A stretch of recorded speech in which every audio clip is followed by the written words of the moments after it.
शिवसेना नेते आदित्य ठाकरे यांनी आज मुंबई गोवा महामार्गाच्या कामाची पाहणी केली। पाहणी करत आदित्य ठाकरे यांनी अधिकाऱ्यांना जाब विचारला। रखडलेले आणि अपूर्ण काम तसंच महामार्गावरून प्रवास करणाऱ्या नागरिकांना होणारा त्रास याबाबत आदित्य ठाकरे यांनी अधिकाऱ्यांना थेट प्रश्न उपस्थित केले। मुंबई गोवा महामार्गाचं काम लवकरात लवकर पूर्ण होणं गरजेचं असताना नागरिकांना आणखीन किती काळ या समस्यांचा सामना करावा लागणार आहे असा सवाल सुद्धा त्यांनी उपस्थित केला। महामार्गाच्या दुरावस्थेवरून राज्य सरकारवर टीका करताना आदित्य ठाकरे म्हणाले, गेली 2 वर्ष पालकमंत्री पदावरून भांडत होते, आता मंत्रिपदावरून भांडतायत, बंगल्यावरून भांडतायत, गाडीवरून सुद्धा भांडतायत, पण रस्त्याच्या दुरावस्थेवरून कोण आवाज उठवणार? कंत्राटदार काम अर्धवट सोडून पळून जाणार असतील तर सरकारचा का उपयोग असा सवाल देखील त्यांनी उपस्थित केलाय।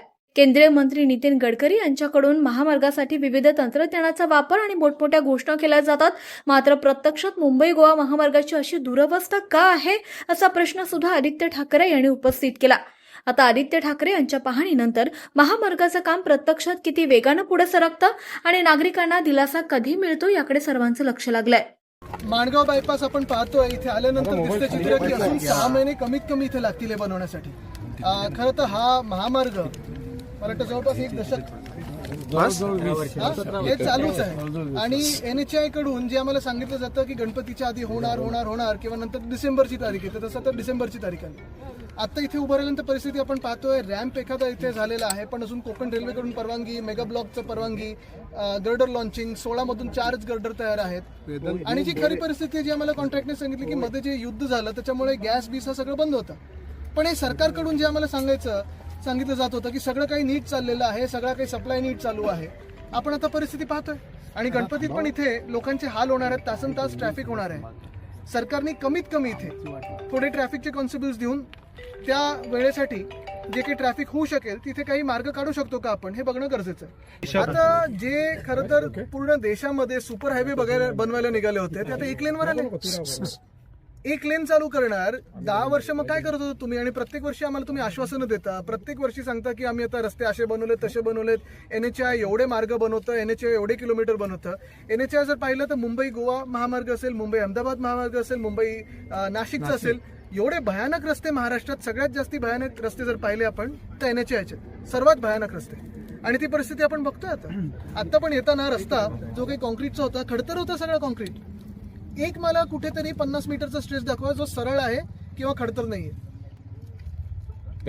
जो हायवे आता बनतोय, आता आपण पाहिलं जो पूल होता 10-12 दिवसापूर्वी ज्याचं उद्घाटन झालं, तो बाजूनी आल्यानंतर पाहतोय भिंत ती फुगायला लागलेली, ते बाजूनी झालं, वरती एक तडा गेला म्हणून तो पूलच आता 10 दिवसात बंद केला। आणि NHAIचं स्वतःचं ऑडिट सांगतं की आता हा पूल तेवढा काही मजबूत नाहीये।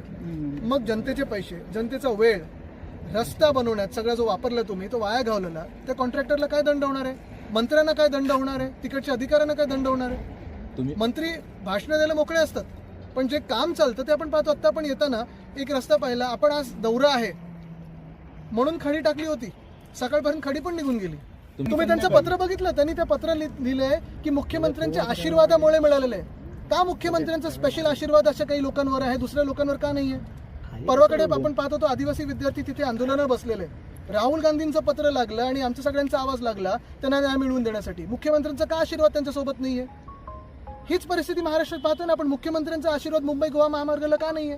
काय आहे की सगळे ॲलिस इन वंडरलँड, मी परत सांगतो, फडणवीस साहेब ॲलिस इन वंडरलँड झालेले। इन्फ्रामॅन असेल तर तुम्ही कॉमिकच्या सेक्शनमध्ये ते पुस्तक ठेवू शकाल, हास्य जत्रेवर ते पुस्तक आणू शकाल आणि त्याचं वाचन करू शकाल, पण ही आपण जिथे उभं आहोत, चिखलात उभं आहोत, ठीक आहे, कन्स्ट्रक्शन चालू असताना चिखल असतो, पण रॅम्प तुम्ही बनवला ना कॉन्क्रीटचा, तो तसाच झाला ना। तुम्ही पाहत आहात विस्टा न्यूज मराठी।